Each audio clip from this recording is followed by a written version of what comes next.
Well, hello everyone, and welcome here to Exeter. Nick Anastas, Kristen Cameron with you, getting set for the 2022 NHIAA Girls Lacrosse Division I Championship game here on Friday Night Lights, New Hampshire, in conjunction with the NFHS Network. It's been a highly anticipated rematch of last year's semifinal. These two teams have basically been atop the D1 standings all season. BG finished up with the top record overall after going 15-1-1. Bedford ended up at 14-2. Both teams played well back on Saturday night in the semifinals to advance to this rematch. They met about a month ago, back on May the 12th, a 12-7 victory for Bishop Guertin down at Stello Stadium. But, Kristen, as we know, you can throw out all that information and just get ready to buckle up, I guess, for the next 50 minutes. These two teams have had their eyes on this game all season long. They knew they were the front runners, and I think, it's just about who comes out and plays the best 50 minutes today. A lot of nerves? A little bit of nerves, but I think excitement. This is what you work all season long for, and so I think we're going to see some really high skill level lacrosse. And, of course, both teams loaded with talent. Head coach Leslie Wise slapping high fives along the home sideline here. Several players, of course, going to play Division I NCAA lacrosse on both these teams. So a lot of star power, a lot of veterans who have played a lot of minutes over the last few seasons. And a lot of girls who have played together longer than their times in high school. You've seen these girls, play as club teammates over the years, and I think their chemistry shows through. Well, your friends after the game. It's the old saying. All right, here we go. Katie Campbell, a Bedford native, going to take the draw for Bishop Guertin. We get an early whistle here, and looks like we're going to do it again. And, of course, Olivia Matthews, the sophomore, a little bit too early there, so they're going to award Campbell. The Cardinals have it first, and BG is going to head right to left on this turf field here in the first half. A gorgeous night for lacrosse. Temperatures still in the lower 70s, a little bit of a breeze to keep everything in check. Couldn't ask for better weather. Quite the contrast from a year ago when we had a rainstorm during the D1 Championship. Here's a pass out front, and that shot jammed up. Steph Breed, senior headed to Flagler, was open in the middle of the cage, lost it, kept inbounds, and now a finish by Nat Kutu. The Oregon-bound senior with a strong move along the near post, able to get the goal and put her team out in front 1-0 as the Cardinals strike first. That was a great move by Kutu. She was able to fight to the inside there, get underneath her defender, and had a one-on-one with Widener. We saw her score a couple goals like that in the last matchup of these two teams, so Bedford defense is going to need to pick up on that early and shut her down. A tough spot for Widener there with Kutu able to leak free. So the future Oregon Duck got the Cardinals off and running here, and now a rematch in the draw circle as Matthews hopes to get Bedford the ball for the first time. Just 39 seconds in, 1-0 BG. Ball takes kind of a weird non-hop there and eventually is scooped up by Bishop Guertin. Ariana Kuchalakis the ground ball, and now a second trip for this Bishop Guertin attack as they look for a 2-0 lead. Going to come near side. This is Tess Prunier, a Holy Cross commit. Bedford laying off a bit. Kutu goal line extended. A little two-person game here. Nowhere to go for Prunier. Going to try and circle back around. Some good defense here by the Bulldogs. Flipped over now to Lauren Redfern, one of the underclassmen. Back out, wants a one-on-one. Coming downhill. A little shake to her left. Going to bounce it into the goal. Bouvier there with a nice split dodge right to left. She had to work hard to get that ball. Looked like Olivia Matthews was locking off Bouvier, trying to make it difficult for her to get the ball. But that was a really effective flip and then a good move by Bouvier. Looked like it went 5-hole. Great placement, great placement. We saw, in this last game, goaltending played a big role. Both goalies making saves, so great shot placement by the Cardinals so far. You mentioned Abby Widener in net for Bedford, the junior goaltender. Her counterpart, of course, is McKenna Reiki. Going to continue her career at Notre Dame College in Ohio. BG, they got the first 2 draws, and Campbell will wrestle it away herself over midfield for Bouvier, who drops it.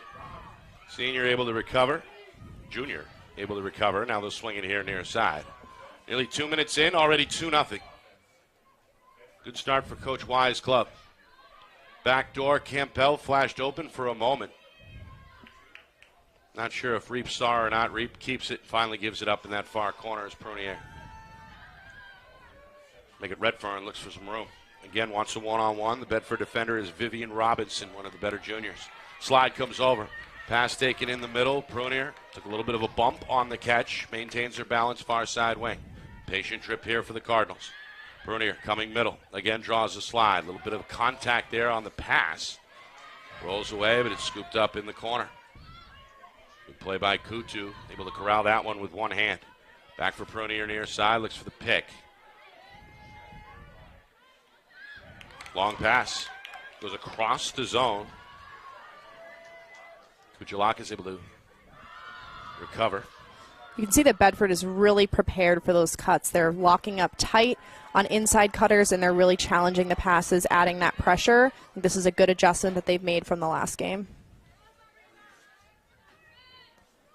Certainly a solid defensive possession so far, forcing the Cardinals to take their time. Kuchalegas looks middle, and there's the shot and score. It's Steph Reap, the coach's daughter, able to find the hole in the defense, and the Cardinals now scored 3 times on their first 3 trips with just over 3 minutes gone by. Great patience from the Cardinals there on offense. You know, we saw one errant pass in the middle, but overall they did a good job moving the ball and waited to find that really open opportunity.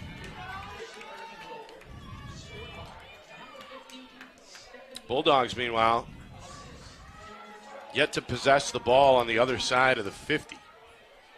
This draw control is going to be really key. They need to stop this run early. Momentum building. BG hoping to keep it going here 3 minutes in. Students piling up along the fence here behind both benches. A good turnout here on a championship night in early June. Bedford's got it for the first time, and downhill comes Regan O'Brien. Junior headed to Penn. Tied up, surrounded, lost the ball. Picked up, hit out in front, and now a whistle for the first time here. We've got 4 officials on the scene, led by crew chief Gary Wong. It was an interesting series of plays. Surprised that they did not call a charge on O'Brien because the Cardinals defenders had their feet set, but you know they ended up drawing a free position anyways. Denied. Riki saw that one all the way. Yep, she got down. Read it like a book. Stick betrays her there. Ball escapes, and now the Cardinals trying to clear out of their own end. The Bedford ride awaits. Bedford has been aggressive in the ride all season long. It's been very effective, and I'd honestly say that BG has struggled in some situations with their clearing game. So this could be a good opportunity for Bedford to create more possessions. Coach Hodgson, longtime head coach, hoping her team can cause a turnover here on the ride. Cardinals take a step back. Delaney Romalo going to play her college lacrosse right here in New Hampshire at UNH. Good clear here. Goes right down the middle. And able to outrun a couple of Bulldog defenders for the clear. So with 5 minutes coming up, gone by, BG with a 3-0 lead, threatening now to make it 4-zip. Far side, Reap finds somebody in the middle, and guess who? It's Bouvier. The two celebrate after the picture-perfect pass is put home. Coach Y's got a smile on her face. Her Cardinals have a 4-0 lead on the board. BG has come out with such intensity. They are really not missing a beat so far. And, you know, I think that speaks to their preparation this week. There's a lot going on. There was graduation, there's finals, but their focus is showing through. Yeah, whirlwind week, really, when you factor in everything. Of course, the semifinals were late on Saturday out here in Exeter. Kind of a long bus ride, and then a Sunday graduation, and then a Tuesday championship. It's not a whole lot of time to get your mind focused. Yeah, and these girls, they're going to turn around. Yeah, they've got Now 4 goals in less than 5 minutes. This one on the ground, O'Brien going to scoop it to safety for Bedford. Throw a long pass rather up the far sideline. Just the second trip on the attack for Bedford. The first one only lasted a few seconds. And really the initial opportunity here for Coach Hodgson's attack to run something. They're going to see a shot here from Julian Bell, the senior headed to Clemson. Looks like went off that back post. Ground ball again to O'Brien, her third. The backdoor pass. Bell stopped again. It's Reiki. He's got the home bench jumping up and down. Already a couple of saves, a couple of impressive saves here. I'm going to take her time examining her outlet options. Bell is so powerful as a downhill dodger, but, she hit a pipe. Reiki was there. One of Bedford's strengths so far this season has been their settled offense, so they may look to work the ball a little bit more, wait for that right opportunity. Meanwhile, Reiki forced to give it up. It's a rainbow outlet to the near side, and now Kate Daly looks to swim upstream across the 50. Splits 2 Bedford defenders. A third comes over. Daly still got it. Trying to find some room to operate. Helped out here by Hartsock. Hartsock gets a step on her defender, and now looks to settle up in the corner. Bedford looking for their first stop defensively now with 6 minutes gone by, as the Cardinals have been patient and deadly here on their first 4 trips. And we're now playing under the lights. This is a great environment. That's right. Kutu tied up. Bedford's going to get a whistle in their favor. Kutu called for a ward there. You're not allowed in women's lacrosse to push off with your free hand, and so, she took that left hand off her stick, and that's going to be Bedford ball. That's the stop Bedford was looking for. They get the clear. They go up ahead, and here comes Sydney Grogan. Grogan down the middle. Grogan is going to score. Sydney Grogan, the junior, committed to Yale, one of the better all-around athletes over at Bedford High School, showing you why there. The first time she touches it, it ends up in the back of the net and puts Bedford on the board now 4-1 BG. Sydney Grogan is a force to be reckoned with. She's truly one of the top athletes on this field and in the state. You can see she gets up and down the field with ease, and then she's so powerful with her dodging and shooting. Able to kind of hang on to it that extra half second there at the tail end to find the room, right? Great ball control and poise. She could have taken that shot a step earlier or a dodge earlier, but instead she waited till she was right on the doorstep of that crease and put it by Reiki easily. So Grogan lighting a bit of the fire on the visitor sideline. Her teammates now engaged. Bedford looking for the ground ball off the draw. They get the whistle. Ellie Enners can't wait to get the restart. Officials tell her to back up. Now 7 minutes gone by first half. Bedford, after surrendering the first 4 goals, trying to get something cooking here, looking for back-to-back scores. Try and get back within 2. Reiki patrolling the defense. You can see the goaltender trying to communicate with the girls in front. Enners able to spin back to her right, offers a bouncer. Reeker was ready. Haley LeBlanc able to get to the ground ball, gets it back to Reiki. And again, she's slowly going to come out of the cage and look downfield. Katie Campbell was the defender there on Enners, who was primarily an attacker last season. She stepped into a midfield role, and that was just a great example of 1v1 defense. Meanwhile, it's LeBlanc open in the middle, but hunted down from behind. LeBlanc recovers. Trying to escape danger. Goes back across the 50, and now near side. It'll free up Daly.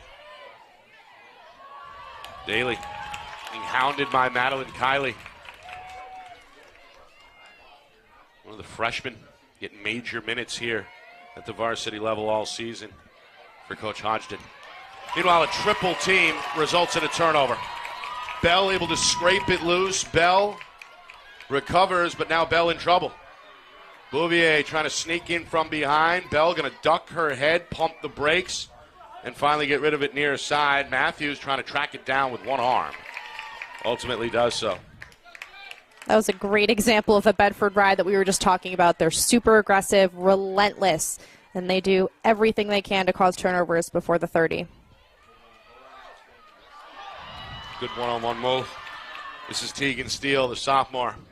Near side, spin move by Kiley. Shut off, though, pretty well. Cardinals recover, and they force Bedford to pull it out.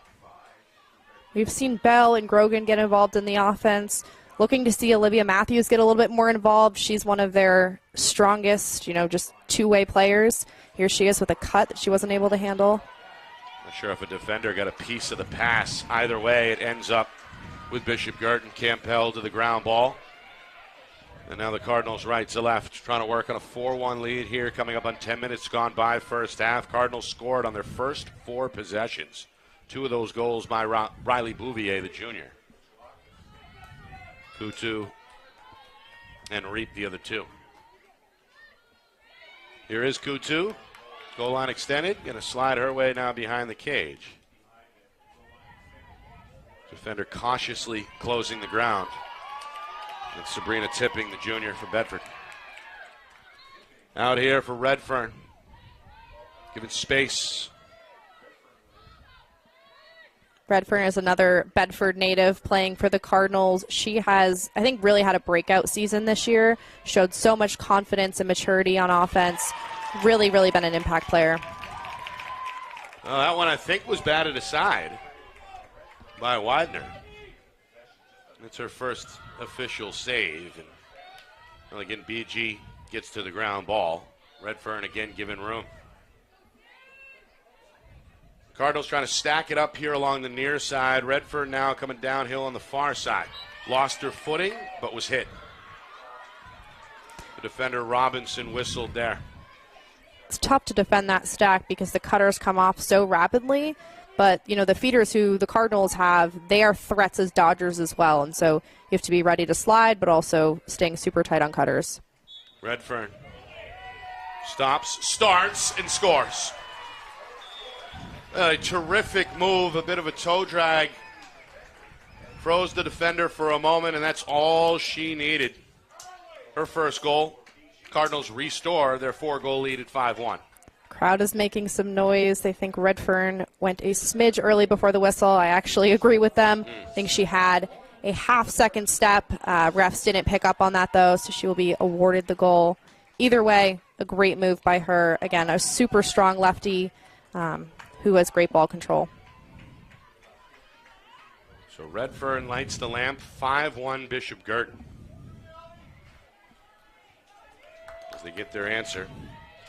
Just under 11 minutes gone by here in this first half. Coach Wide near midfield, keeping a close eye on the senior Katie Campbell. Going to play at Virginia in the ACC. Bouvier. Good wing play there off the circle, and now Campbell's going to come down the middle. Flips it to her right. Kukalechis swings it far side. And again, the Cardinal attack ready to settle in here. You're talking about Coach Y on the sideline. See some other familiar faces. We see Mimi Piercy and Lindsay Holt, who stepped in as assistant coaches since they returned from school. Last year in this championship game, they were lighting it up all over the field, and now it's awesome to see them making an impact on the sideline. Meanwhile, Campbell goes off the post, was knocked down on the shot, and a free position shot on the way for the senior. As you pointed out, that's a tradition really on both sides, right? It is, with yeah. Bishop Guertin boys and girls, a lot of the alumni who have an interest in coaching come back and lend a hand for the final few weeks.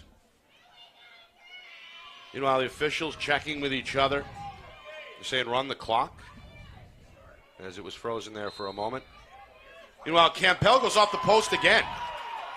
Looks like it went off the bottom of the near side post. She takes a nosedive trying to track this one down. That stirs up fan bases on both sides. BG awarded possession. Good call there, an empty stick check. Campbell did not have possession of the ball, so you cannot check the stick. Campbell hitting the post twice. This one goes inside the post. It's a second for Redfern. Looked like came off the weak side screen, and Coach Hodgson has seen enough. That's what I call pretty lacrosse. That is a beautiful feed from Coutu to Redfern, who came off the stack hard, great change of speed. Then she's able to place it top right corner past Widener.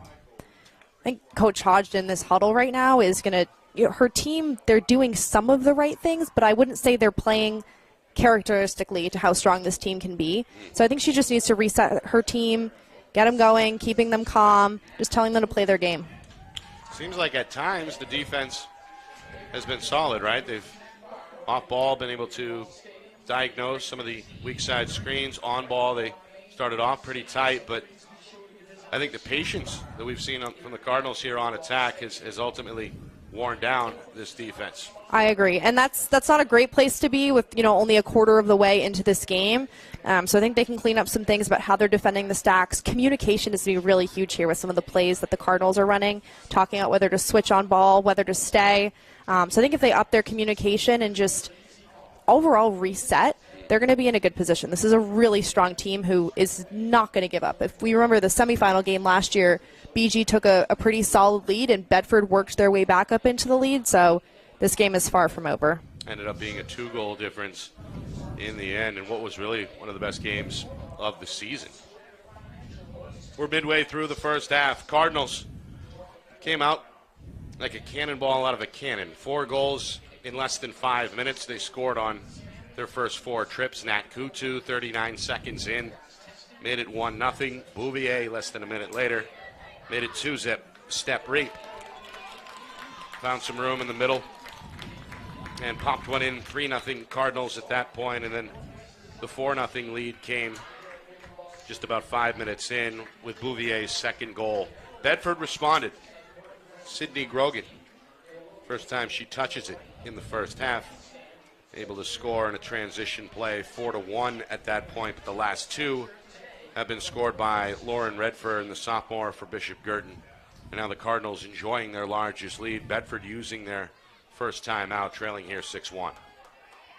So, Campbell, who I believe has been perfect, or has lost 1. She lost. O'Brien picked up 1. Yeah. She was able to come away with 1, but we are seeing a new draw taker here in Julian Bells. This is the 3rd draw taker that Bedford has tried so far.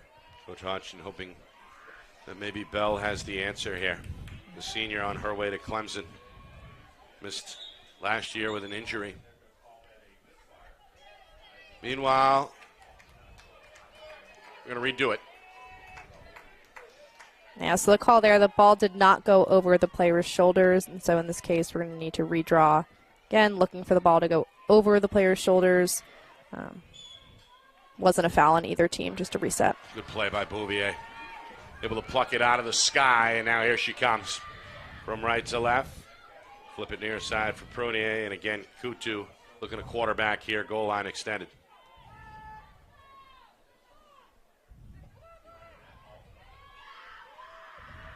Power move here. Up top, Kukalakis. Kuchalakis took her eye off, it looked like. Campbell able to rescue her. And now again, Redfern given plenty of room. Downhill, Campbell. Shot came out awkwardly. Flies over the net, out of play, but is backed up by Kutu. Anything different you're seeing here from Bedford out of that timeout? Looks like BG, honestly, if anything, has slowed down their play a little bit. And there we see a goal off the restart from Steph Reap. But I think Bedford, that was a pretty standard offensive set. Nothing too different yet. But I do think that the biggest thing for them is just going to be winning that draw control. They need possession right now. Yeah, just one win to show and 7 tries for Bedford. So Campbell has given them an advantage in the circle, and the attack has been able to cash in. Reap with her second goal. And now 7-1 is the Bulldog deficit here as Bedford trails by 6 for the first time. Just past the midway point here, first half. That's got this Bulldog crowd kind of quiet. They're seated off to our left here, dressed in the black and red.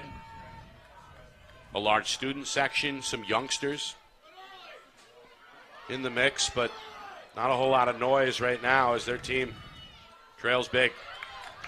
That's what Bedford needed. They get the win off the draw. Matthews going to advance.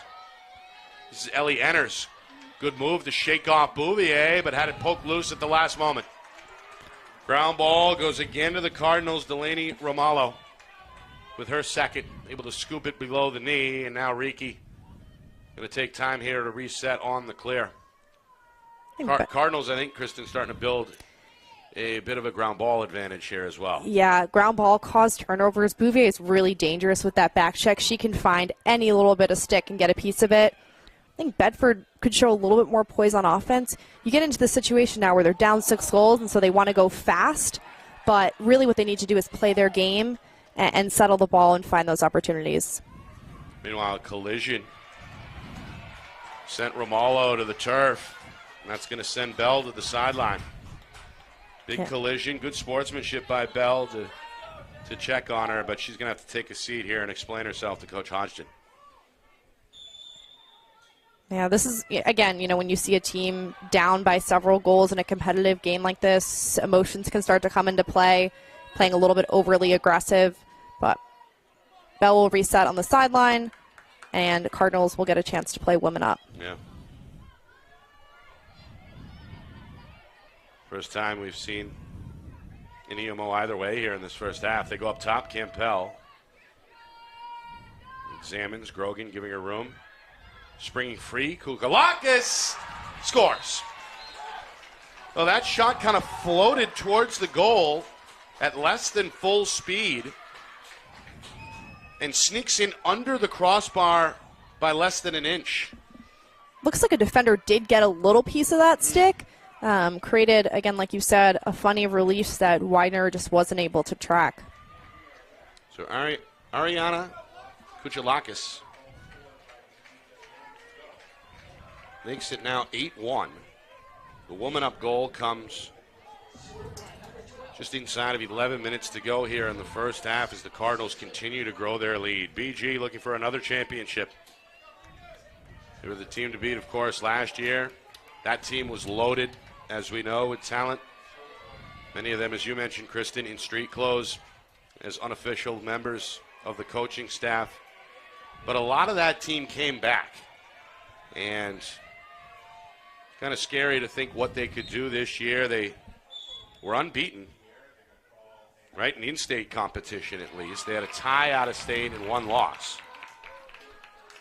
Both of these teams did a great job with their scheduling, playing tough out-of-state competition. That helps you prepare for a game situation like this. I think Cardinals have really impressed me with the energy that they came out with today. They've been pretty much near perfect on both sides of the field. Yeah, the tie came early in game number 3 back on April the 18th at Central Catholic. Ended as an 11-11 final. Their lone loss was May the 17th, 5 days after they beat Bedford. That was a 12-7 loss at Newburyport. Cardinals wound up winning 3 straight to close out the regular season, including a win over perennial contender Pinkerton. Speaking of Pinkerton, the Bulldogs knocked out the Astros Saturday night 12-3. That was a big second half in which they scored 9 goals. It was a 3-0 game at halftime, but well, I think Coach Hodgson may be reserving hope that her team can come alive in the second half like they did the other night. You can see right now Bedford, they are very spread out. They're playing slowly because they are still women down, so Cardinals have an extra defender that they've been using as a backer. It's like Grogan was able to connect with O'Brien there, and now the penalty is released. So this is a good spot for the Bulldogs to be in. Bell, the senior, comes trotting back onto the field. Another weapon ready for Bedford. Free position shot. O'Brien faked the shot, goes to her left, and here's another whistle as she was bodied up by Bouvier. That was a good play by O'Brien. She didn't have a great angle on that first hash, and so she worked, waited, got a better position, and then she's able to score on that second hash. Takes it right to the cage. A dead sprint from 10 meters out, able to beat Riki to the left. Scores her first goal. And Bedford, after killing off the penalty, they get the goal. Trying to get something going here with inside of 9 minutes to go until halftime. Now 8-2 Bishop Guertin. As a lefty for O'Brien on that hash, that's exactly the setup that you want. She has a really quick first step and was able to execute there. I think what's even more important right now is she's about to take the draw, and the Bulldogs really need this one. So Regan O'Brien, bright young girl, junior, headed to Penn to play some Ivy League lacrosse in a couple of seasons. Bright future there. Well spoken. We spoke to her yesterday on our Sunday show, FNL Lacrosse, presented by the New Hampshire Tomahawks. You can check that out, of course, on our YouTube channel, FNL NH Media. All right, Bedford, after losing 6 of the first 7 draws, wins another one here. They're back on attack and looking for the second straight goal, and there it is. A good feed from behind the cage. I think that was Steele on the assist. It was. Yep. Sophomore put it on the money. O'Brien scores now back-to-back goals, and Bedford within 5 now at 8-3. Regan O'Brien with a few plays back-to-back. She is on fire right now. She scores the free position goal, wins a key draw control, and then is wide open on that feed, handles it nicely. She's one of those players who, when she gets hot, we're going to continue to see her be an impact player throughout this game. Would like to see Grogan and Olivia Matthews get involved a little bit more. They're also big threats on offense. You know, Brian was held in check during the regular season meeting. Only had 1 goal, which came late in the final couple of minutes, but he's got it clicking now with 2 goals in a row. Meanwhile, Cardinals, they get the answer in the circle as Campbell does the dirty work herself, the senior with another win. And now BG again looks to respond here as we head towards 8 minutes to go. Trying to push their lead back up to 6. Bedford trying to communicate defensively. Prunier wants a one-on-one. Going to tiptoe near the 10. Sharp move to her left. Shot knocked down. Widener with the stop. The ground ball is finally stamped by Widener. High outlet pass near side. Pulled in overhead by the sophomore Elizabeth Norris, who loses it along the sideline. Taken away by Bouvier. Bouvier now streaking back to the middle. Looks for a pass near the goal. Knocked down. Reap has it. Reap off balance. Shot ends up wide. Ball out of play will stay with the Cardinals. Again, Bouvier there with a back check. Again, she is relentless. Again, in the rides, you can see her. It's what's so impressive to me about her is that not only is she an offensive threat, but she's one of the top defenders on this team. Yeah. One of the best overall players in the state for sure. Meanwhile, tough angle shot offered up by Reap. Widener with the save. The outlet is picked up, and then we get an immediate whistle as Norris is rewarded possession. It goes back to the goaltender here as we move now inside of 7 minutes to go in this first half, and Widener's pass sails over the head of Kira Abdel Saeed, ends up out of bounds. The junior had no chance on that one as it gets away from Widener. Cardinals catch a break, and they'll get it back here. A few sloppy possessions back-to-back. I've seen a little bit of a change in the Cardinals' offense. They started the game poised, in control. Now with a little bit of a lead, I think they're starting to force it a bit. And so this is when you need to kind of reel it back in, make smart plays, because a 5-goal lead can go very quickly. Good switch by Grogan. Good spin move by Redfern. And that shot is going to count, or was it waved off? It's like they're going to call shooting space and give Redford an 8-meter. So that actually benefits Bedford, ironically. It is. In the college game, they've changed that rule, so if the whistle happens simultaneously with the goal, we'll award that goal, but hasn't made its way to high school yet. Redfern looking for the first half hat trick, and she's got it on a bouncer. Oh, another good move and a second Cardinal goal on the free position shot here in the first half. Redfern with 3, Cardinals by 6, with just over 6 minutes to go until the break. The Bedford team is working really hard on defense. They had a couple great stops there. They just weren't able to clear the ball successfully. So that's going to be something they are going to have to clean up if they want to stay in this game. Yeah, the Cardinals have won the time of possession battle, and that has been a big reason why. Of course, the Cardinal ride may or may not have something to do with that. There are some great players on all sides of the field. One player who stood out to me is Katie Campbell, the draw taker. She's really showing her versatility. Again, you know, grew up as an attacker, and now we're seeing her being so effective as a midfielder and has really found her place in the draw circle. You know, she leverages that height and is able to just pick the ball out of the air and create transition offense. And one of several players on the roster headed to a prestigious university, right? Virginia. Of course, Bouvier on her way to Stanford. Coutu scored the game's first goal on her way to Oregon. Holy Cross represented. I mean, up and down the list. There's Division I commits here on the field for both teams. Of course, O'Brien on her way to Penn for Bedford, along with Grogan headed to Yale. All right, we head towards 5 minutes. Cardinals have led throughout. Their largest lead was 7. And they've got a chance to equal that if they can score here. Bouvier over the shoulder and off the post. A behind-the-back attempt that knocks off the near side post. Meanwhile, a whistle here.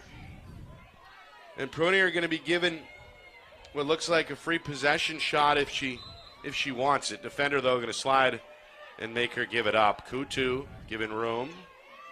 Back behind the net. Prunier's got it. One-on-one with Norris near side. Trying to take advantage of the sophomore. Sophomore trying to hang tough. Grogan comes over on the slide, picks up off the switch. Pass taken by Prunier in traffic. Shot ends up wide and out of play, backed up by Redfern. Redfern, a quick restart over the middle. Campbell, catch and score. Well, able to do it. It looked like in one fell swoop, one motion. Catch and fire. Campbell. Been working hard inside that face-off circle. Gets rewarded with a goal here, and now the Cardinals have matched their largest lead from earlier, 10-3. I'm really impressed with the Cardinals' offense and how they're able to feed from both sides of the field. They have righties and lefties who are equal threats as feeders, and they're, again, skilled attackers who are able to handle the ball really well. And in a game like this, it's sometimes easy to just take that first shot, maybe not place the ball, but they're doing a really good job with their poise and placing the ball past Widener. Yeah, every feed we've seen has been a nice pass for the most part, right? Excellent execution. And the Cardinals have found that soft spot out in front of the crease and have done a good job exploiting that at the end of lengthy possessions here in this first half.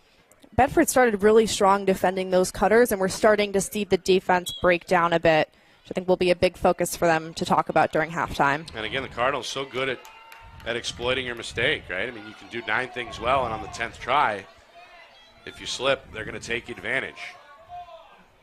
And that's also a product of not having a shot clock here in high school lacrosse. You can hold the ball for as long as you want. Now, you like the shot clock at the NCAA level? I love the shot clock. Big fan of it. Yeah. Be difficult to execute at the high school level, just, logistics and funding, but it does speed up the game. Meanwhile, over the middle, Grogan off balance, almost. Got that one to go, a couple of inches over the crossbar. The shot ends up out of play. Bedford, the restart, enters. Shut down, and now Bell looking to come downhill at the top of the box. The senior split dodge, bouncing shot, and score. Julian Bell, a feel-good story. Missed a lot of time with an injury. She's played well here in her senior season, and in her final high school game has got another goal for Bedford. That's her second score this first half. No, that's her first, excuse me. And, well, either way, Bedford trying to cut into the margin, 1 goal at a time. It's back to a 6-goal lead for BG at 10-4. I know we just, weren't sure if that was Bell's first or second goal. She hit the post. It's because she's been very involved in the offense. So the other goals may not have belonged directly to her, but she's been involved in every play. That was just a workhorse type play. She really fought to get to the inside there, protected her stick, and was rewarded with a goal. So the senior on her way to Clemson gets her name in the scorer's book officially. This one high. Bouvier comes leaping in, taking on 2 Bulldogs near side and takes a digger. Scooped up by O'Brien. The Bedford fans like that. Meanwhile, Bell on a mission down the middle. Shakes Campbell, fires, and Riki says no way. Another save for the Bishop Guertin goaltender. And again, another pause as she examines her options. Going to be harassed now by Bell. Bell's going to take her to task behind the cage. Riki looking for help. Kylie comes over as well, and listen to this Bulldog crowd. They love it. The officials blow the whistle. And now the Cardinals take advantage of the restart by going up the middle here with Romalo. Romalo looking for another clear by herself. Turning on the Jets down the middle. Avoids the hit from O'Brien. Whistle. O'Brien a little too aggressive according to referee Nate Parody. Cardinals again a chance here as we're inside of 3 minutes to add another one before halftime. Coming up at halftime, Kristen and I will look back at the first half. See what kind of adjustments we may see from these two teams. We'll pick Kristen's brain. Plus an update from the boys Division II semifinals taking place right now in the Gate City of Nashua. All that coming up at halftime as we tick down towards 2 minutes here to go in this first half. BG has led wire to wire out in front now 10-4. See the Cardinals getting set up in their offensive set of choice. They really like having this feeder out on an island and running cuts off this stack. It's been effective for them so far, so all the reason to keep doing it. Bulldog shutting it down right now, and Redfern lost her balance and the ball.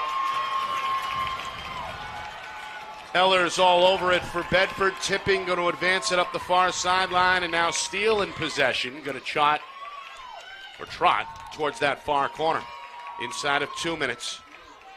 Bedford looking to piece together a second straight goal before halftime. O'Brien behind the cage. Tough angle shot. Widener gets a piece. And the ground ball ends up with LeBlanc on the far side. And now Riki again going to slow it down for BG. For 2 shots back-to-back for the Bulldogs that I think needed an extra step, an extra fake. You saw Bell get saved by Riki, and then O'Brien there took a shot with not the best angle. I think those are some of those things, adjustments that they can make at halftime, really thinking about taking that extra step, making those adjustments, because their opportunities are there, they're just not finishing. Good job on the clear. Cardinals bring the clock inside of a minute. Another pass out in front, and another shot and score for Riley Bouvier. Outstanding. Able to slip free and score. Her third goal, scored 2 right away in the first 5 minutes or so, and is heard from again here. And again, that assist is on the money. Reap has done a great job keeping her head up. She's been a very effective feeder all season long, and I think this is one of the best games that I've seen her play. Keeping her head up, finding those cutters, and just passes that are right on the money. Bouvier, the senior. I think I called her a junior earlier. Of course, she's a twin. Her younger brother is a junior and a member of the boys team, of course, at Bishop Guertin. All right, 54 seconds. And the Cardinals, for the third time in this first half, have matched their largest lead at 7. Still plenty of time for another. Also enough time for a Bedford response. This one sails over everybody's head. Enters, fighting, and gets to it for Bedford. Hit on the pass, doesn't matter. O'Brien collects. O'Brien goes by Romalo. We get a whistle. I think we got a whistle a moment ago that wasn't heeded to by the players. They may not have heard it. The officials were looking there when they called that foul on Romalo. O'Brien needed to just stop her feet for a second before continuing, and you see her just running full head of steam downfield. So the officials are going to ask her to reset that. Meanwhile, Riki with another save, able to shut down Bell on the doorstep. The officials awarded to Riki with just inside of 25 seconds to go. Clock restarts. Riki's outlet just gets over the defender's stick. Pulled in by LeBlanc and now cleared on that far side by a hustling Maddie Hartstock. Hartstock middle for Bouvier. Bouvier, eye on the cage. Step to her left. Bouvier in traffic. Bouncer. Ends up wide. Clock ticking. Down to inside 5 seconds. Trying to hurry. Looking across the zone. Knocked down, loose, and that'll do it. for the first half here in Exeter. The defending champion, Bishop Guertin Cardinals. Reminding you why they're the defending champs and the favorites here tonight. 11-4 is their halftime lead over Bedford. Very impressive, Kristen, from the get-go. They came out and did everything right. I don't have many complaints about the Cardinals game they've played so far. They're connecting on offense. They're locking it down on defense, winning draw controls. I think the ground balls have started to become a little bit more even. We've seen Bedford get in the mix in that game, but a lot of adjustments that the Bulldogs can make at halftime that might make this game a little bit more even. Well, coming up in just a moment, we'll take a look back at that first half. See if we can hunt down some stats, get the full recap, plus a look at the out-of-town scoreboard, which includes the boys' Division II semifinals. Back in a moment here at Exeter.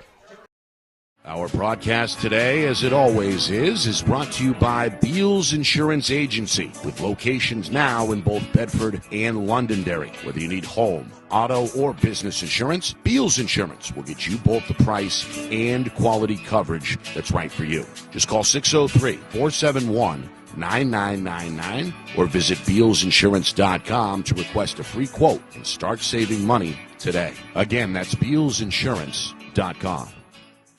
The New Hampshire Tomahawks promote the highest level of club lacrosse competition, not just in the state, but in the country. Looking to get recruited? Director Chris Cameron keeps an open dialogue with the nation's top college lacrosse coaches. Over 400 New Hampshire Tomahawks alumni have played at the college level, including the ACC, Big East, Big Ten, Ivy, NESCAC, NE10, and more. New Hampshire Tomahawks coaching staff has over 100 coaches, including current high school varsity and college coaches. The Tomahawks offer training for players of all ages, clinics, camps, and leagues, along with spring, summer, and fall elite teams. So play with the best. The New Hampshire Tomahawks, showcase and development for college lacrosse. Visit NewHampshireTomahawks.com and girls.NHTomahawks.com.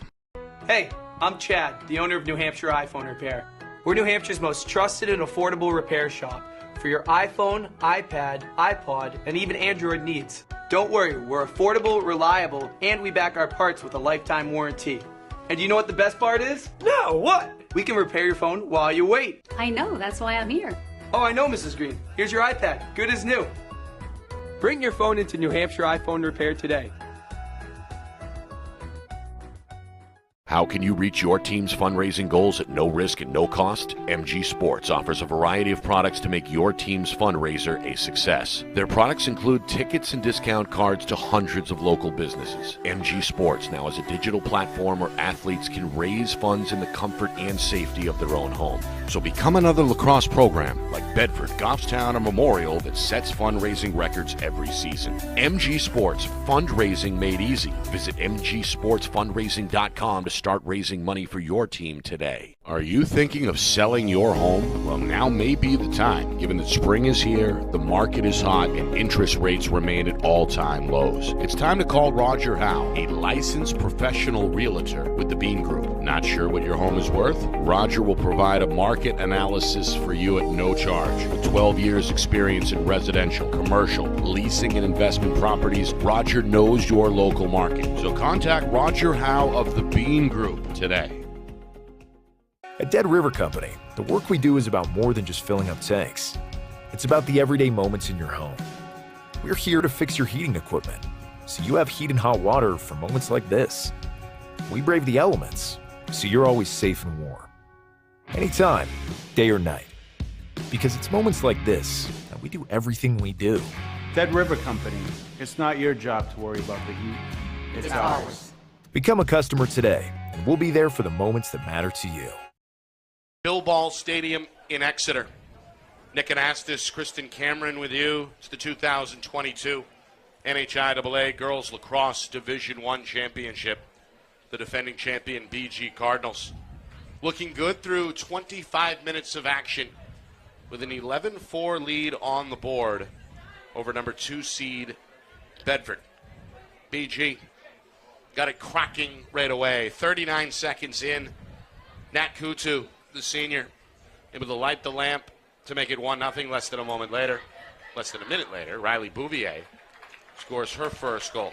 Steph Reep made it 3-0 just 3 minutes in, and then Riley Bouvier gets her second less than 5 minutes in. All in all, BG scores 4 goals on their first 4 trips on offense. Bedford, they get on the board with a Sydney Grogan score. The junior at about the 7-minute mark made it 4-1, and then back-to-back goals for BG sophomore Lauren Redford made it 6-1. Reap second, pushed that up to 7-1, and then Ariana Kuchalakis on kind of a slow rolling shot, able to make it 8-1.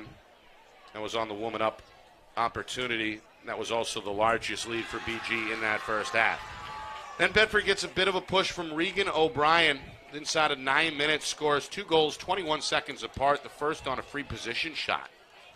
That trimmed BG's lead to 8-3. Redfern's third made it 9-3 at the 6-minute mark. Katie Campbell, who won more face-offs than she lost in that first half, gets her lone goal to make it 10-3. Bedford's fourth goal from Julian Bell at the 4-minute mark to make it 10-4. And then Bouvier's hat trick comes with just inside of a minute to go in that first half. And that is where we are to begin the second half. 11-4 Bishop Guertin. Bedford, after the team switch ends, Bulldogs heading right to left. They come up with a ground ball on that far side. O'Brien unofficially with her 4th ground ball here tonight. Bulldogs want to spread it out. Coach Hodgson, longtime Bedford head coach, clapping her hands on the sideline. Spin move. Bell in transition, or in traffic rather, fires wide and outside. Are you seeing this energy for the Bedford team right now? Looks like they brought the intensity so far. They've come out with an extra spurt and an extra step, it looks like. However, Matthews couldn't quite reel that one in. Again, tough to handle in traffic. Reiki the outlet near side. Bell with a good hit. Forces the ball out, recovered though by LeBlanc. BG's going to come back to the near side of the field with Hardstock. Good move to get around O'Brien. Bell trying to hunt her down from behind. Hardstock is okay here. She gives it up on the near side wing. Just over a minute gone by, second half. Cardinals with their first trip now on the attack. I think these teams had very opposite discussions at halftime. I saw the BG huddle. They looked pretty calm. They were talking about let's keep doing what we're doing. Versus Coach Hodgson looked very animated in her huddle. Her team did come out with a jump in their step, but need a little bit better decision-making on offense to capitalize on those possessions. Meanwhile, Kutu nearly scored for a third time, went off the post. It's the third shot here by the Cardinals to go off the post in this championship affair. Bedford, they do clear it, but then they lose it. Enrique ends up with it, the outlet again taken by Hartsock. Both teams have had their moments on the ride, and both teams, I think, have had their moments on the clear as well. Here's one for Hartsock, able to do all the work herself down the middle. And now taking over here, goal line extended, is Reap. Just over 2 minutes gone. Same score since halftime. This one broken up near side. Good effort by Robinson, who ends up on the turf along with Redfern, and the call goes against BG. Redfern got a little bit comfortable there. She didn't react to that initial pass, and Bedford was all over it, which is, again, the intensity that they need to make a comeback here. Another good effort down the middle on the clear. Now Bell going to zigzag to the far side and pump the brakes. BG able to get back defensively. Bell, the senior. Little shift. Goes around one defender. Looking for some shooting room and draws the illegal defense call. Yeah, Bell, you could see she did a little bit of redodge there. So on her first dodge, it wasn't there. She pulled back out for a step, and when she went to redodge, that's where she drew that second defender, and she got the shooting space call. Excellent footwork on display, and now the shooting skills come through as well as Bedford score first here in the second half. Back within 6 at 11-5. Bella's been a workhorse in this game. You see her making an impact on offense. She's caused turnovers in the ride. She's one of those players that we really need to step up in the second half. Free position shot, the first for Bedford. Free position goal, the first for the Bulldogs. O'Brien might have had one. Sorry, yep. O'Brien, yep. Yep, you beat me to it. She scored back-to-back goals just 21 seconds apart. About midway through that first half, the first one coming on a free position shot. The officials, for the most part, I think, Kristen, have let them play. Especially in transition. You can see, a little bit of bumping, some stick checks. I think it's good to see. The game is under control. I like to see the officials taking a step back and letting the game flow. You have 3 officials on the field and a 4th as an alternate standing over near the scorer's table. So a lot of trained eyes on these players. Meanwhile, Bouvier again ends up on the ground, and again O'Brien ends up with the ground ball for Bedford. Over the top, downhill, this is Matthews, who got hooked by Kuchelakis. She's got a few Bedford fans on their feet here, applauding the effort. They're going to reset Matthews to the 12-meter. The foul did not occur inside the 8, so she doesn't have a free position shot. She's going to give it over to Bell instead, and that's a kick save by Riki. Bell trying to follow her own miss on the rebound, and Riki stamps out the fire with another save. Unofficially, Kristen, you and I had her for 7 in that first half, and I'd say that number 8 comes at the 4-minute mark here, second half. Yeah, she's been an impact player for sure throughout this season, and I think she's really showing off in this game here. She picked some things up high. She's been getting low, kick saves. She is all over the place. So, if I were the Bedford team, I think it's just all about taking that extra second to fake and shot place, because I'm not seeing a weak spot for her right now. Yeah, she stopped them low, stopped them high. And it's looked good doing it. Again, unofficially, 8 saves here by my count. Coming up on 5 minutes gone by, second half. Cardinals looking for their first score since halftime.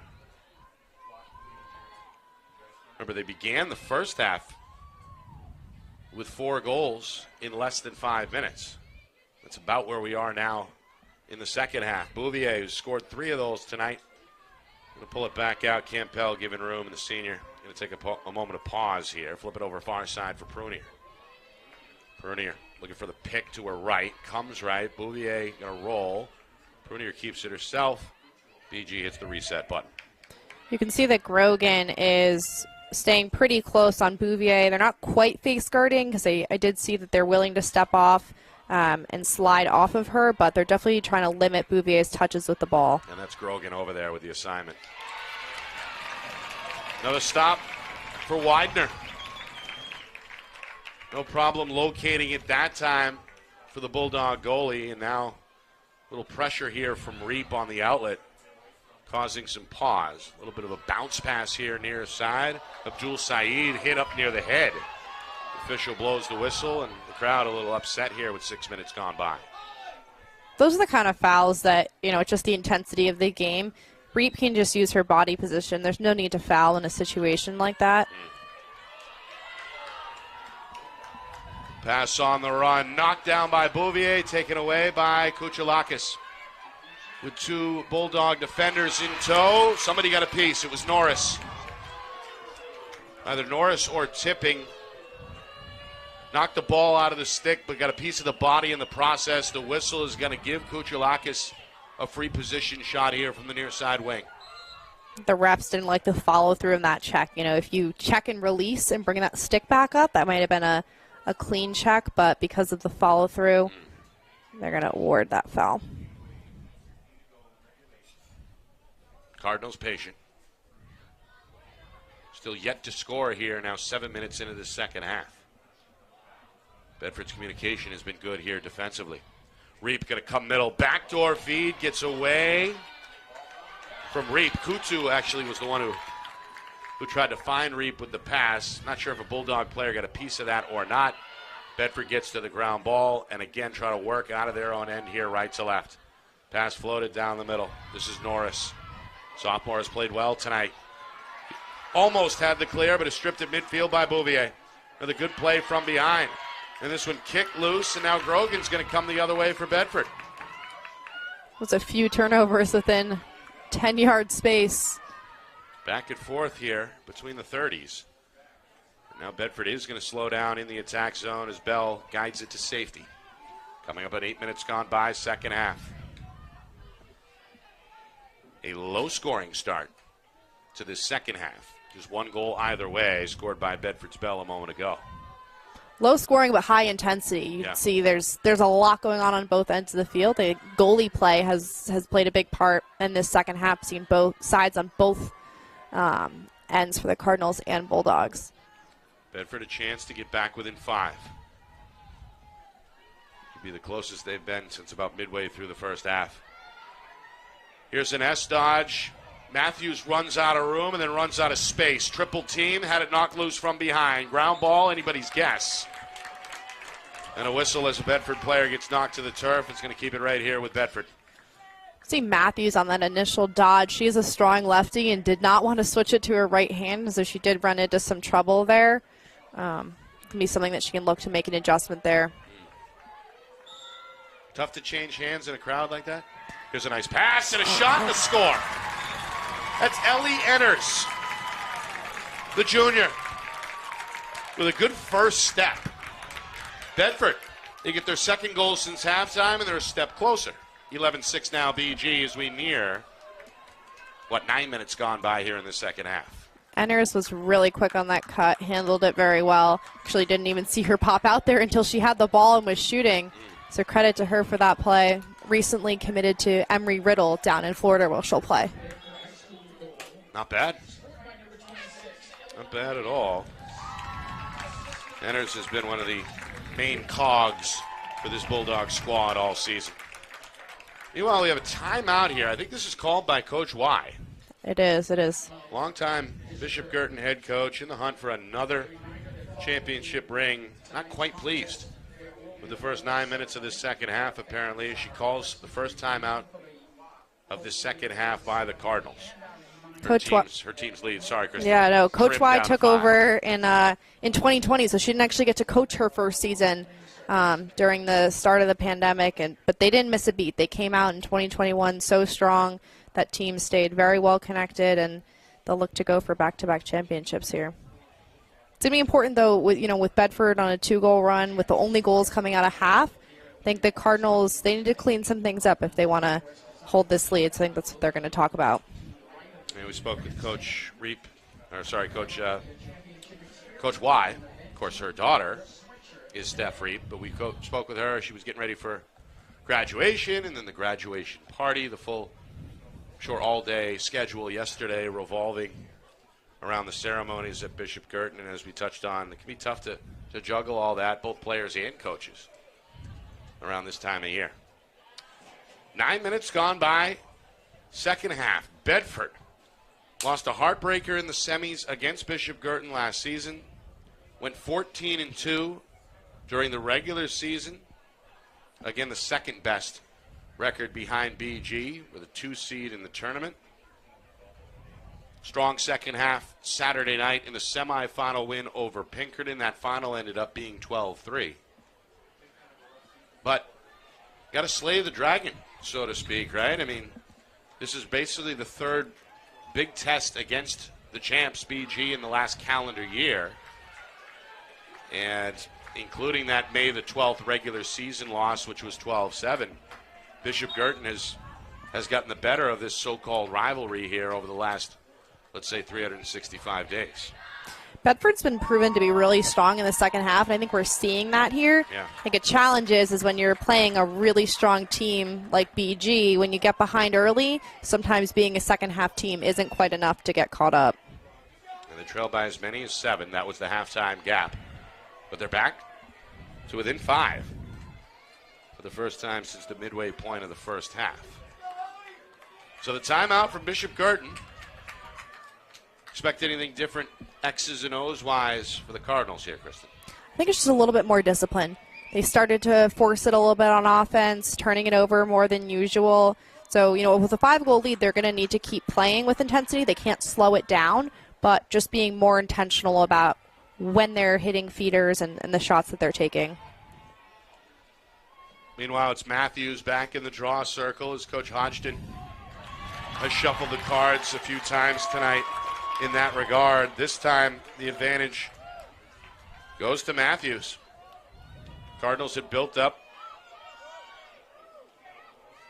a little bit of an advantage in that first half. They won 6 of the first 7 draws. Meanwhile, backdoor feed, shut down. And then it rolls in. Counted for Audrey Purnell. The sophomore comes off the curl. Able to catch and finish out in front. It looked like that was a freshly drawn play. And if it was, I'm sure Coach Hodgson has got a smile on her face. Bedford scored 3 in a row. They're back within 4 at 11-7. You can see Bedford's energy, too. They were running back to that draw circle, excited for the next play. And one thing this game is reminding me of is the Northwestern versus North Carolina semifinal game in D1 women's that just happened. North Carolina was losing by 7 goals in the fourth quarter, and they came back to win it. Wow. And so if this team, has learned anything, it's that they're still in it. They're on the comeback trail now. Down 4, plenty of time. Just over 9 minutes gone by second half. And now I think it's time for the Cardinal fans to sweat a little bit off to our right here at Bill Ball Stadium, dressed in the green and gold. Another ground ball for Bedford. I think they're 4 for 4 in the second half at the circle. Bell splits defenders. Down the middle is hit. And I think a free position shot is on the way for the Bulldogs. She might draw center hash because she ran right down that middle. We'll see which hash they give her. It's a little bit to this near side. Yeah, second hash, but for a righty, this is a good position for her. From 8 meters, down the middle, low shot, ends up wide. Tough to tell if Riki got a piece of that or not. May have just been wide. Either way, a good take. Now, here's a save. Looks like O'Brien tried a power move along the near post, and Riki swallowed that one up whole. Another one of those low angle shots that, plays into decision making. Would have liked to see her, either pull that back out or work a little bit harder for that better angle. 10 minutes gone now, second half. BG still looking for their first goal since halftime. Trying to end this Bedford streak at 3 unanswered. Well, almost a complete reversal in a lot of areas from what we saw in the first half. As Bouvier fires on the run, this one deflected. Abdul Ciel had the inside track on the ground ball, far side. Eventually it's tipping. Comes away with it for Bedford. Tipping now in trouble. Knocked loose from behind by Bouvier. Reap is in the mix as well. And it ends up with Bouvier off the knee-high bounce. She's going to press pause behind the cage, flip it now near side for Redfern, who tries to direct traffic. Yeah, Bouvier with that shot. She tried a little bit of a riser, looks like from about 10 yards out. Those are the kind of opportunities where, they might work in some games, but in a competitive one like this where there was some traffic in front of her, it's probably not the best shot that you're looking for. And so I think we'll see BG work for those more obvious opportunities. Well, a good S-dodge by Bouvier and a whistle after she lost it. A couple of boos from the Bulldog fans. Not happy with the call. I thought it was Bouvier. It looks like it was Campbell working that. So Campbell, the senior, scored in that first half.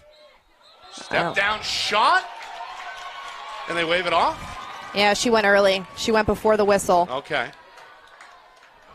So the refs, I think, missed a call earlier on that, but they were all over this one. Yeah, it was Redfern who scored in the first half. Some of the Bedford fans weren't happy.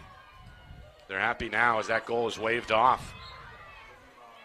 Meanwhile, a little too aggressive by Redfern near side. Robinson given the green light to restart. She had it stripped out of bounds. Again, poking it loose from behind. Redfern with a good play.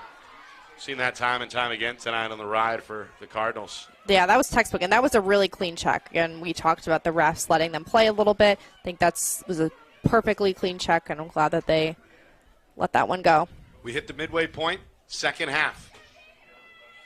Clock starting to become more and more of a factor as we move forward here. Sun is also starting to set here in Exeter.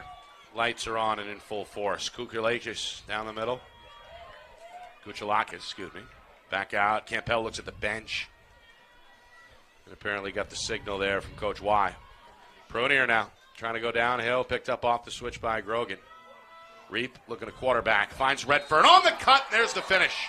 They're going to wave this off, too? Yeah, they're going to call shooting space there and make Redfern take that free position. That's the second time we've seen that, and both times it cost BG a goal, essentially, right? Yeah. When we talked about adjustments of what Bedford was going to do at halftime, I think their 1v1 defense has improved a lot, but still we're seeing them a little bit slow to those cutters, which is how Redfern got open there. Redfern, 3 goals in that first half to lead all scores, make it 4. Lauren Redfern able to sneak that one in just inside the far post. BG gets their first goal since halftime, and it comes at a good time for Coach Y, just inside of 12 minutes to go. The top seed back out in front by 5, 12-7. Starting to pick up on Redford's tendency to shoot low, so if I were Widener there, that'd be something I'd pay extra close attention to if we see Redfern lined up on the free position, but overall that's just great shot placement. So 12-7. That was the final score of the May 12th meeting. That was won by Bishop Guertin down in Nashua. By the way, we promised you a boys Division II update. We have a final from earlier tonight. Dairyfield back in another championship after a year absence. The Cougars looking for their 5th Division II title. They are a winner tonight over Wyndham 11-8, ending the Jaguars season. And at last look, top seed and defending champion Portsmouth held a 6-0 lead over Timberlane in a rematch of last year's D2 championship. So it may, in the end, be Portsmouth and Dairyfield coming your way on Sunday. We'll keep an eye, though, on the Clippers and Owls as we move forward here. Heading towards 11 minutes to go. Second half, Redfern with some impressive footwork. Did she step out, though? She stepped out, yep. Dancing along that near sideline. I think her left foot landed on the line right in front of Coach Y.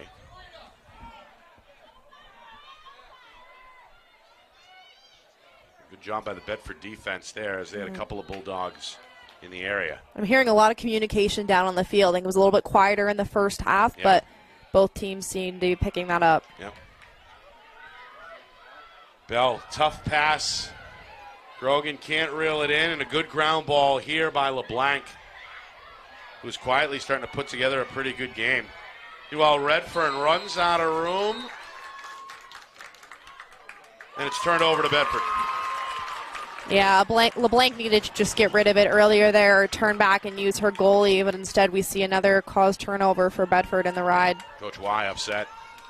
Coach Hodgson liking it. Watching now from the sidelines, directing traffic with a right arm. Bell up top. Backdoor feed, too strong for Ehlers. Takes one hop and ends up in the stick of the goaltender, Riki. That's a tough pass to make. You could see Ehlers was looking for it over her shoulder. I would say, again, one of those decisions I probably would have said pull it out, hold the ball. Not the best opportunity. Kind of a tough angle to pull that tough pass angle and off. on the move, running away from the ball, Right. looking back at it. Meanwhile, on the clear, Hartsock. Full speed down the middle. Bounce pass taken into her left by Daly. Hartsock has been really essential for this BG clear. She's just pretty much legging it. Yep. Yeah, she's played well. I mean, there's a few quote-unquote role players who have stepped up tonight in the clear category, the ground balls, particularly with Romalo and LeBlanc, players that don't necessarily end up on the scorer sheet that have definitely had an impact. Definitely. Ramal was impressed me with her 1v1 defense. She's not the tallest player on the field, but she's one of the toughest. Meanwhile, Kutu in some trouble. Triple teamed and right on schedule. It's Romalo who comes up with the ground ball, takes a check here, draws a whistle against Grogan. Again, some of the Bedford fans not happy with the call. Yeah, Grogan extended her arms a little bit there, and they're really looking for the angle of the stick, so horizontal stick there and the extension of the arms is going to be an automatic call. Inside a 9-minute second half. Cardinals okay with taking their time here. They've got a 5-goal lead. They've led wire to wire, and by as many as 7 tonight. If you're Bedford, at what point, Kristen, do you have to come out and challenge on the perimeter, right, as this clock continues to tick. Yeah, I would say around the probably 6-minute mark is when they need to start getting very aggressive. I mean, you can score 3 goals in a minute, which, here we go. We'll see if we get a transition goal right here. That's a good play by Norris, able to drive her player middle, and then good job, I think it was Grogan who came on the slide and had the steal. Enters with the clear. Bell going to slow down on the near side wing, and Bedford back in business as we hit the 8-minute mark remaining. Bulldogs trying to get back within 4. Steele weaves her way. Middle bouncer.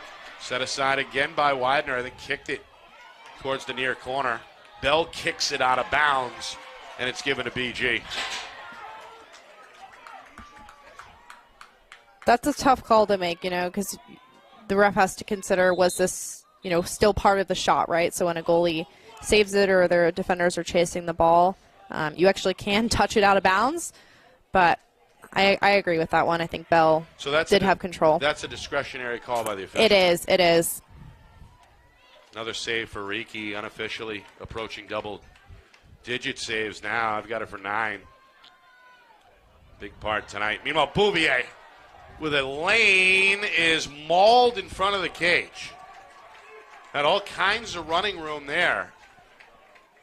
And it's going to end up with another free position shot for the Cardinals as we move inside of 7 minutes now remaining. That is one player who I would not want to leave wide open like that. I'd say. Arguably the best all-around player in the state.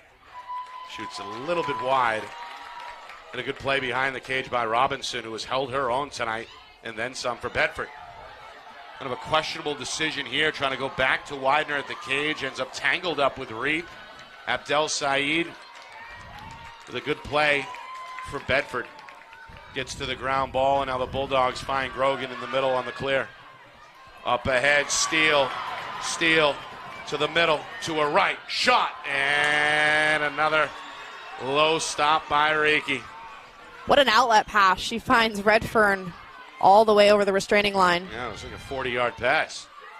Redfern put in check by Robinson. Prunier takes over on the far wing, and the Cardinals are going to pump the brakes here as the clock ticks inside of 6 minutes now remaining.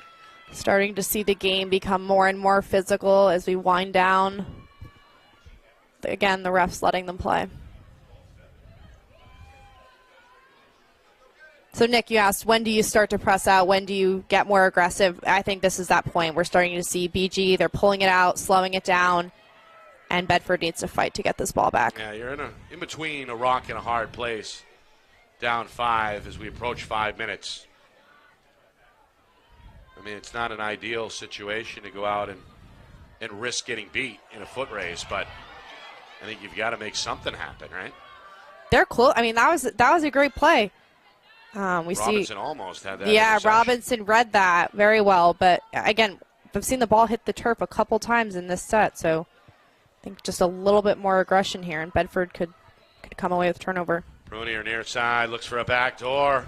Out of the range of Bouvier. Widener out of the cage, had it knocked loose. Recovered in the corner by the Cardinals' Redfern. We got a horn? Timeout. Timeout. Timeout, BG. That's going to be the second and final charge timeout for the Cardinals. Coach Y going to meet her team on the field here. With inside of 5 minutes remaining, we'll take a short break. Come right back for the final stretch here. Cardinals looking for a second straight championship. Bedford hoping for a comeback. You're watching the 2022 NHIAA Girls Lacrosse Division I Championship here on Friday Night Lights, New Hampshire, in conjunction with the NFHS Network. Our broadcast today, as it always is brought to you by Beals Insurance Agency, with locations now in both Bedford and Londonderry. Whether you need home, auto, or business insurance, Beals Insurance will get you both the price and quality coverage that's right for you. Just call 603-471-9999 or visit BealsInsurance.com to request a free quote and start saving money today. Again, that's BealsInsurance.com.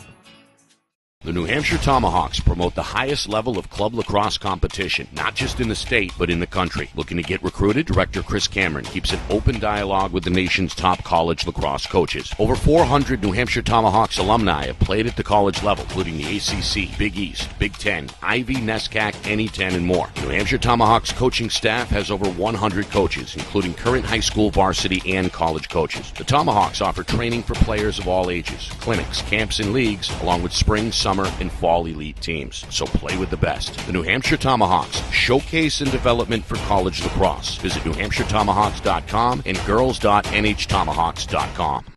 Hey, I'm Chad, the owner of New Hampshire iPhone Repair. We're New Hampshire's most trusted and affordable repair shop for your iPhone, iPad, iPod, and even Android needs. Don't worry, we're affordable, reliable, and we back our parts with a lifetime warranty. And you know what the best part is? No, what? We can repair your phone while you wait. I know, that's why I'm here. Oh, I know, Mrs. Green. Here's your iPad, good as new. Bring your phone into New Hampshire iPhone Repair today.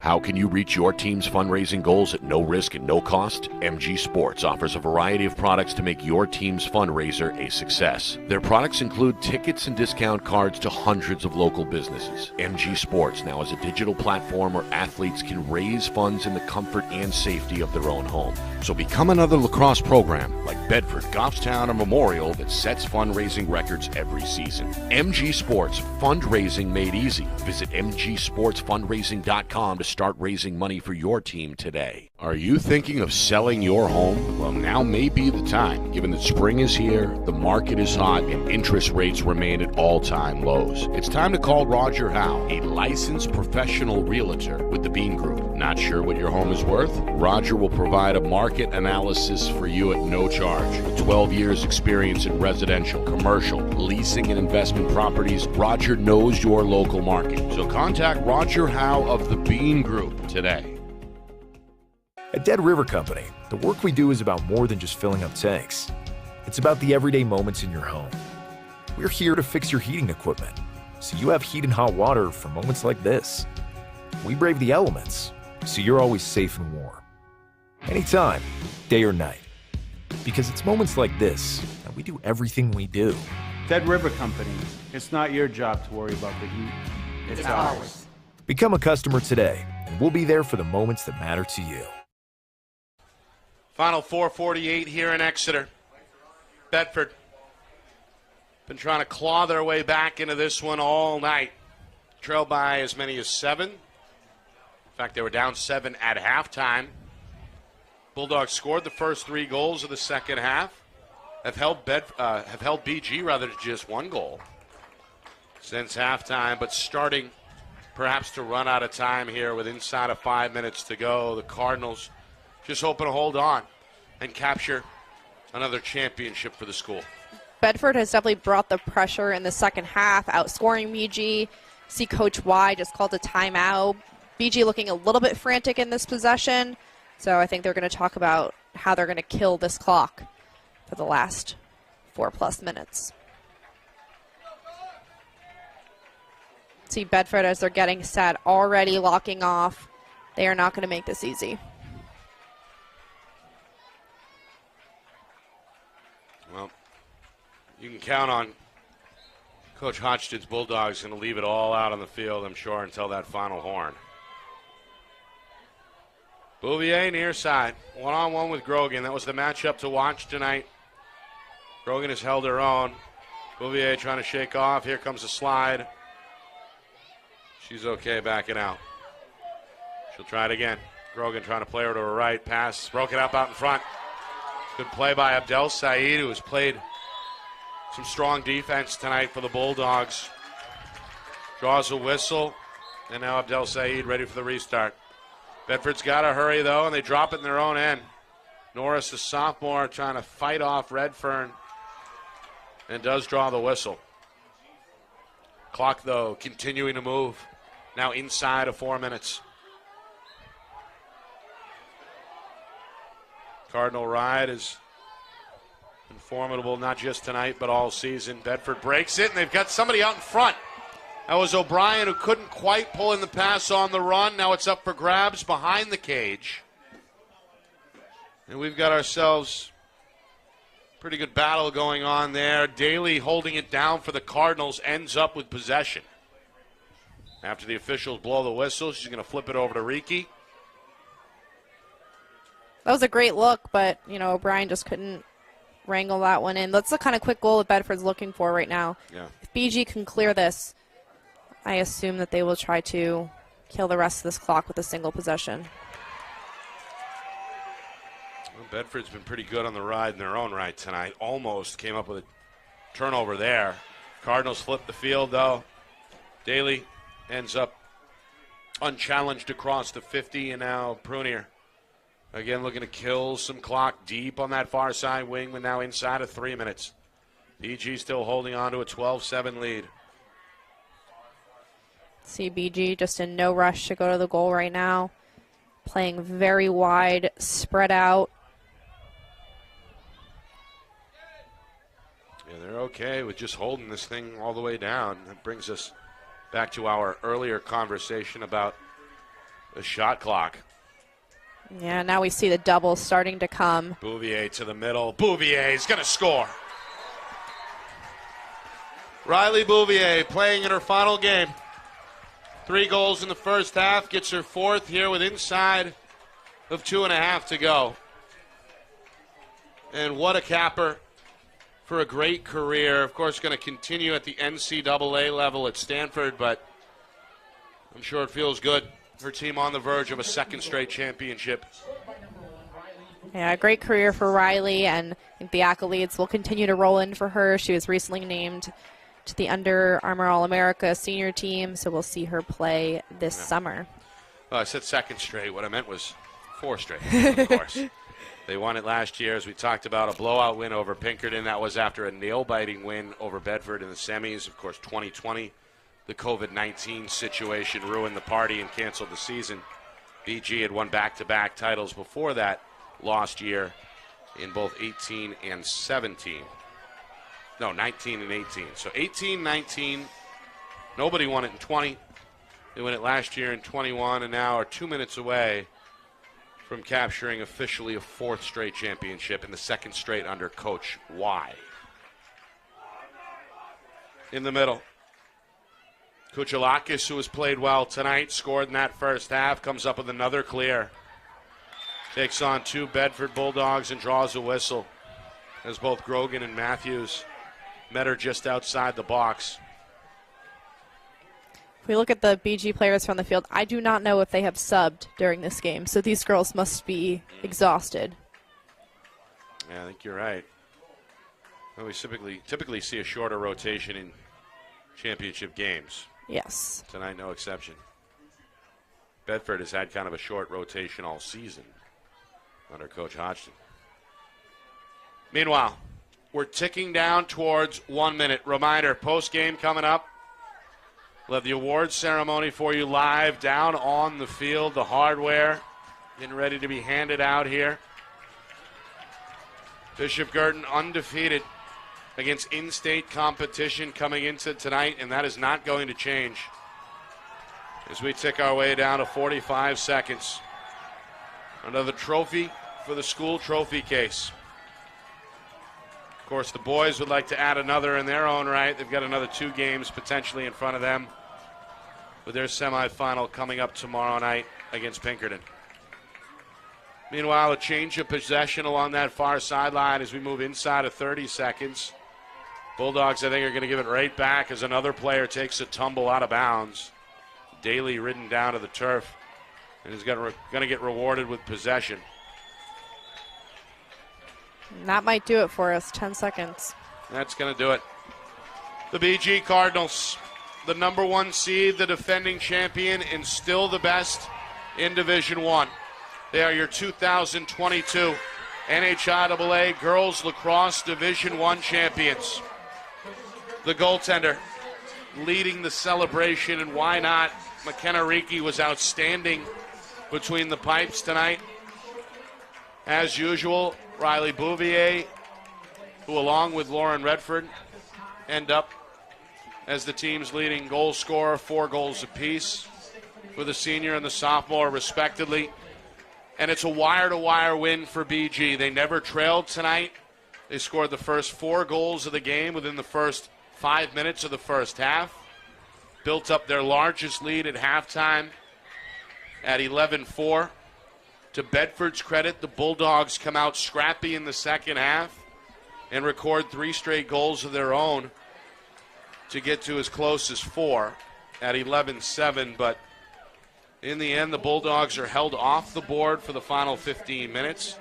BG scores twice in the final 12 minutes, and they win another championship, their 4th in a row, by a final score of 13-7. I think an overall just strong performance from the Cardinals. They were excellent on attack. They were seeing the openings. Feeders had their heads up. And then if we think about defense, I think McKenna Reiki was just a leader down there. And then great transition offense. Overall, great game by the Cardinals. I think Bedford did what they needed to do, coming out strong in the second half, but ultimately it just wasn't enough to fight back that 7-goal deficit.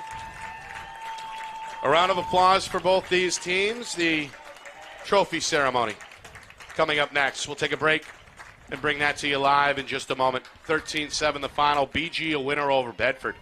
You're watching the 2022 NHIAA Girls Lacrosse Division I Championship here on Friday Night Lights New Hampshire in conjunction with the NFHS Network.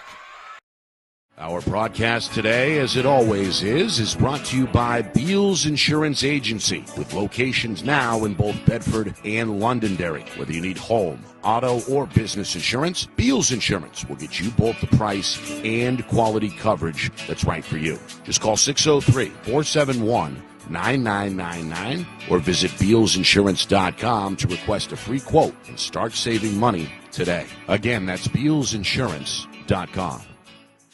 The New Hampshire Tomahawks promote the highest level of club lacrosse competition, not just in the state, but in the country. Looking to get recruited? Director Chris Cameron keeps an open dialogue with the nation's top college lacrosse coaches. Over 400 New Hampshire Tomahawks alumni have played at the college level, including the ACC, Big East, Big Ten, Ivy, NESCAC, NE10, and more. The New Hampshire Tomahawks coaching staff has over 100 coaches, including current high school, varsity, and college coaches. The Tomahawks offer training for players of all ages, clinics, camps, and leagues, along with spring, summer, and fall elite teams. So play with the best. The New Hampshire Tomahawks, showcase and development for college lacrosse. Visit NewHampshireTomahawks.com and girls.NHTomahawks.com. Hey, I'm Chad, the owner of New Hampshire iPhone Repair. We're New Hampshire's most trusted and affordable repair shop for your iPhone, iPad, iPod, and even Android needs. Don't worry, we're affordable, reliable, and we back our parts with a lifetime warranty. And you know what the best part is? No, what? We can repair your phone while you wait. I know, that's why I'm here. Oh, I know, Mrs. Green. Here's your iPad, good as new. Bring your phone into New Hampshire iPhone Repair today.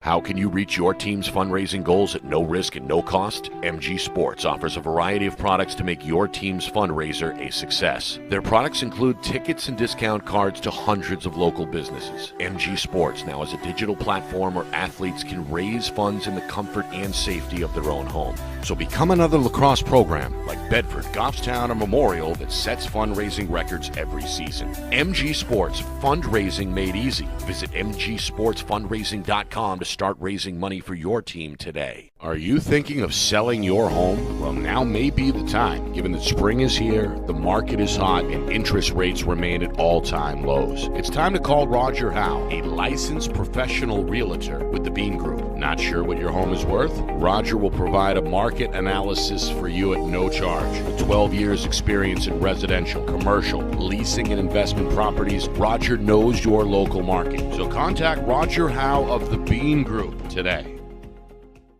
At Dead River Company, the work we do is about more than just filling up tanks. It's about the everyday moments in your home. We're here to fix your heating equipment, so you have heat and hot water for moments like this.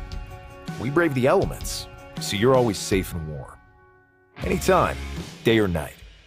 Because it's moments like this that we do everything we do. Dead River Company. It's not your job to worry about the heat. It's ours. Become a customer today, and we'll be there for the moments that matter to you. Well, BG, champions again in 2022. It's their 4th title in the last 4 seasons. the second under head coach Leslie Y. And tonight, they were ready for business from the get-go. They scored 39 seconds in. Nat Kutu made it 1-0. Riley Bouvier, less than a minute later, made it 2-0. Steph Reap, 3 minutes into the game, made it 3-0. And then just under 5 minutes gone by, Bouvier's second made it 4-0. That led to a Bedford timeout. And in turn, the Bulldogs responded. They get on the board with Sydney Grogan. Scores her lone goal of the night to make it 4-1. Cardinals then go on another 4-0 run. Two from the sophomore Lauren Redfern, who played very well tonight. A second from Reap made it 7-1 at the midway point of the first half. And then Ariana Kuchalakis on a woman-up situation scored to make it 8-1.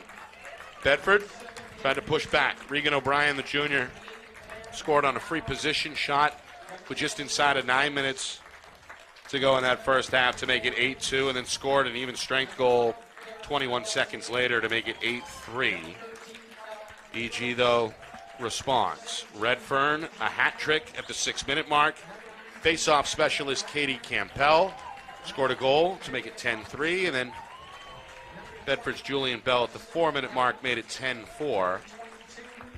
And Bouvier ended the first half on a high note for the Cardinals, scoring her third goal with less than a minute to go. That was it for the first half. 11-4 BG. Again, their largest lead on the board after 25 minutes. Second half, Bedford showed you that they were ready to fight. Bell's second goal came on a free position shot about 3 minutes in. Allie Enners, the junior, was heard from. And then a moment later, Audrey Purnell on a nice cut with a catch and finish. But unfortunately for the Bulldogs, that was as close as they would come. 11-7 at that point, about 10 minutes into the second half. Cardinals, to their credit, hold Bedford off the board from there on out and get two more goals. Another for Redfern, her fourth, and another to seal the deal for Bouvier, her fourth, with 2.5 to go. 13-7 ends up being the final. Bishop Guertin, a 15-1-1 regular season, a 3-0 postseason tournament. After a semifinal victory over Sauhegan the other night, they beat Bedford here in the final. Again, 13-7 the final. Bedford, after a 14-2 regular season campaign, they wind up just short in the championship round. The good news for Bulldog Country is that they're going to get a lot of these players back next year, including the two outstanding juniors, Sydney Grogan and Regan O'Brien. But tonight belongs to BG. Kristen, your alma mater, looking good, really, from start to finish. Looking very good. I'm very proud of this team. You can see, I mean, both teams just worked so hard all season long, and it's not just the, short 2-month season. These girls train all year round. They play together in the summer and the fall. They play winter indoor league games, and so this preparation is really year-round, and I think it culminated in a very competitive, physical, high-intensity game. But ultimately, I think the Cardinals were just the more well-rounded team today. And what a stretch for these seniors, right? It's really been a wild 3 or 4 days. They get the semifinal win Saturday night. They get the graduation and all that comes with it on Sunday. They get, a day to recover/prepare for this championship game, and then they come out and give a complete effort for 50 minutes and come away with a convincing 13-7 victory over Bedford. I'd imagine it's been quite a ride these last 72 or so hours. Yeah, I think they're going to have an awesome week celebrating this win, and then they'll go on to support the boys team tomorrow in their semifinal game. That's a good reminder for our audience. We're live tomorrow, again in conjunction with the NFHS Network, a pair of D1 semifinals coming your way. Pinkerton and BG at 5 o'clock, Exeter and Londonderry at 7:15. Roger Howe and I will be on the call right here at Bill Ball Stadium in Exeter. All right, so the awards you saw handed out, the Cardinal players holding up that plaque that is shaped and carved like the state of New Hampshire. It's really got kind of an iconic look to it. And now going to share it share the moment at least with the BG student section here that have made their way to Exeter. Of course, the parents have been big all season, especially at the home games, kind of decking out Stello Stadium game in and game out. A real strong culture over there at BG, and again, another championship trophy to show for it. Kristen, your final thoughts on what we saw here tonight? I think BG played a near-perfect game. They clearly were prepared. They executed. They worked hard for that win and deserved it. I'm excited for what's to come for Bedford, a younger team. They'll have great leadership in Sydney Grogan and Regan O'Brien as they look forward to their senior year. So excited for that team. All right. I want to thank a few folks. Of course, Bill Ball here at Bill Ball Stadium for always making it easy for us whenever we broadcast from Exeter. Appreciate the longtime ball coach / athletic director. And, of course, our friends over at the NFHS Network, including producer / director Andrew Fenn on the scene with us, doing a great job tonight.